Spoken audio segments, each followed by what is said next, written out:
Nuclear war. It's gonna happen, and you and everyone you know and love are going to die a horrible, terrible death, including your pets. Well, maybe it's not 100% for sure that the world will go up in nuclear flames, but for some people, having a bomb shelter is as necessary as having a kitchen. And if the worst comes to pass, it'll be them who are left laughing while we burn in a radioactive wasteland. Then, when the smoke clears, it'll be those prepared who rise up from their shelters to take back the world from the feral ghouls we've all become. But today, we're going to teach you how to avoid this horrible fate because today, we're taking a look at how to build a bomb shelter. First, what are just a few of the ways a 1 megaton nuclear explosion can turn your day very, very bad? Well, in the first half of a second of a nuclear detonation, anyone caught looking in the direction of the blast and within a radius of up to 3 miles, depending on the yield of the bomb, will have their eyes seared by a blinding white light, resulting in permanent blindness. Anyone outside of this radius who happens to be looking in the direction of the blast may experience everything from temporary blindness to permanent vision loss. At the same time, ultraviolet light will sear all exposed flesh,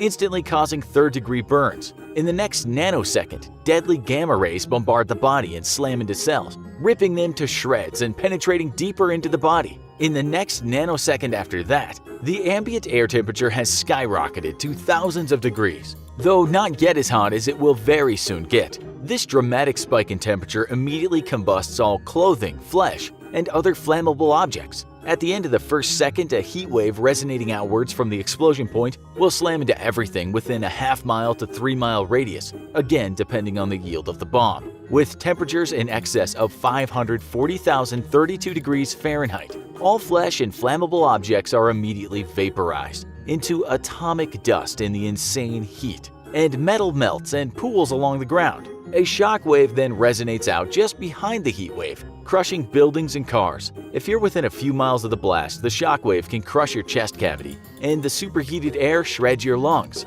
Then, winds at speeds in excess of 400 miles per hour slam into anything left standing. And if you've somehow miraculously survived all the previous effects, you'll be Fusro-Dod clear across a few city blocks. A dramatic change in air pressure crushes any remaining buildings, toppling them down into any survivors. For anyone not instantly killed or within the 3-mile death radius, those up to 7 miles away can suffer second to third degree burns, ruptured organs, and shattered eardrums. The intense heat can also make breathing so difficult that many will asphyxiate. The pulse of ultraviolet light generated by the blast can also sear flesh down to the bone, resulting in the need to amputate entire limbs for those who survive. Thankfully, victims will experience no pain from this, as the burning happens so quickly that pain nerves are destroyed before they can register the pain. For anyone up to 53 miles away, the flash of the explosion and its resulting temporary blindness would leave tens of thousands of drivers blind in an instant and result in thousands of deadly accidents.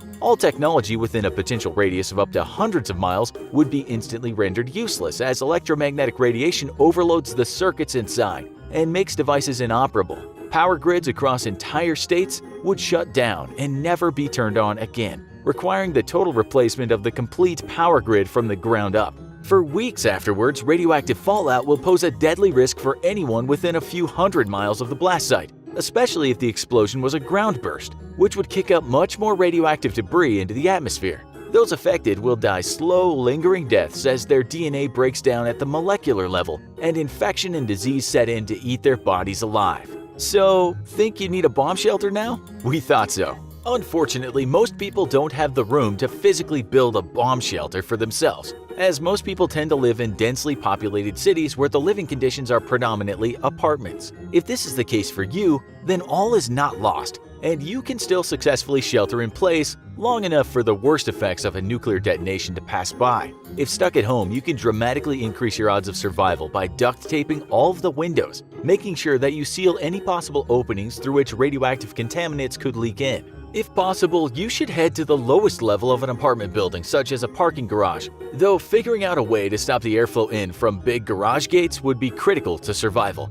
The deeper you can get, the better your odds of survival, though admittedly they're pretty slim as is already. But let's say you're one of the lucky ones and you have your own property and the ability to build whatever you want there, including a bomb shelter. Well, in that case, congratulations, because you'll soon be one of the last of humanity's survivors, fighting to retake Earth from hordes of deathclaws and super mutants. If you look online, you can find a variety of websites telling you how to build a good fallout shelter, but most of those require an extensive knowledge of construction and materials as well as many thousands of dollars and specialized equipment. Today, we'll teach you how to build a fallout shelter that may be labor-intensive, but even the poorest vault dweller to be can afford.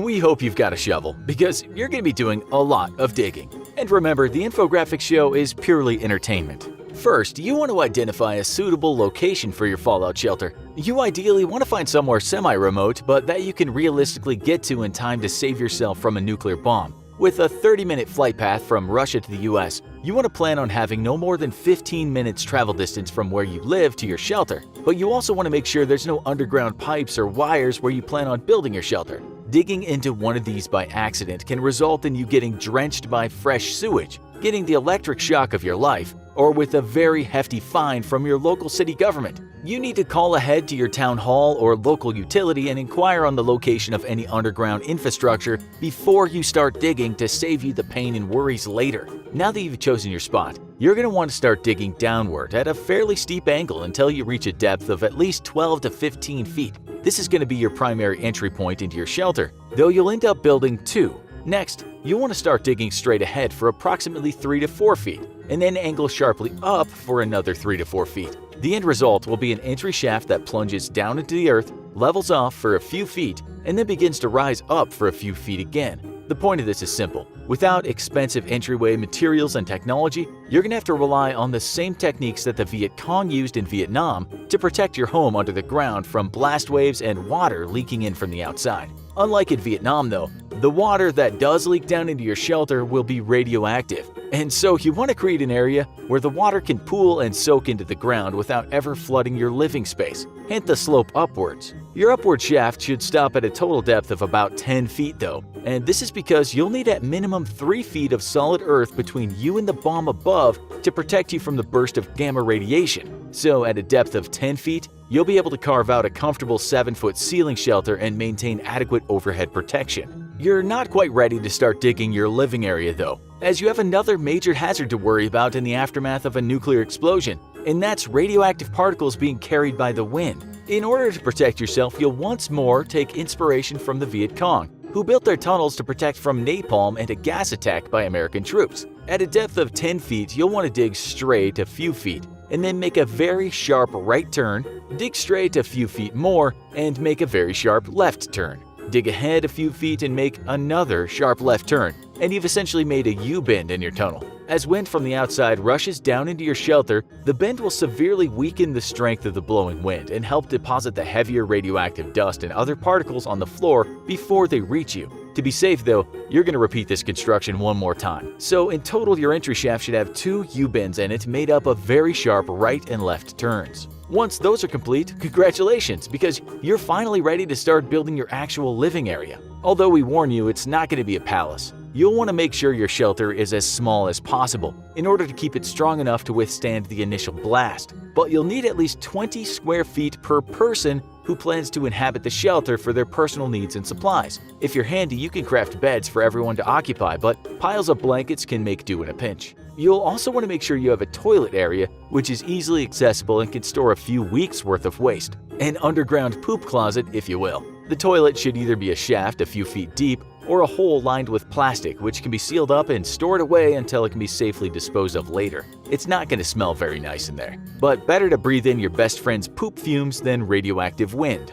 Congratulations, you've built yourself a fallout shelter on a budget, which will give you a better than zero chance of survival. To top it off, you want to make sure you store at least 3 weeks worth of food and water, as this is when the danger of radioactive fallout is at its greatest. After this initial period, it should be safe enough to exit your shelter as long as you keep your skin covered and wear a breathing device. Most military surplus stores sell gas masks, which are more than adequate at keeping out fine dust and other particles. You'll also want to line the entry point to the underground living area with many heavy blankets, creating layers of protection against any remaining wind that makes it past your double U-bends. You may not be living in luxury, nor living in the most secure bomb shelter ever made, but in your tiny self-made shelter, you'll have a far better chance of survival than us non-mole people too proud to dig for our lives. Then again, though, as with any fallout shelter owner, you really have to ask yourself one question. Is it worth surviving a global thermonuclear war? With climate change turning the Earth into a giant snowball for at least a few decades, and disease and starvation rampant, your odds of survival even after the bombs fall are nearly nil if the world decides to go all in on nuclear destruction. And that's before the global radiation superstorms that will poison every square inch of land and water on the planet. In our humble opinion, if the US and Russia decide to let loose with their hundreds of high-yield nuclear weapons, it's probably just best to step outside and perhaps call a few loved ones on your cell phone before it and you are atomic dust. You can reflect on the fact that from our observations of the universe, intelligent life is astonishingly rare, if not impossible outside of Earth, and as the bombs scream down around you, you can laugh at the fact that we dodged gamma-ray bursts, asteroid impacts, and all matter of interstellar phenomenon to beat the odds, but couldn't survive each other. So stop worrying and learn to love the bomb. Think you could build a shelter and survive a nuclear war? Which vault experiment would you run? Let us know in the comments, and as always, if you enjoyed this video, don't forget to like, share, and subscribe while you still can.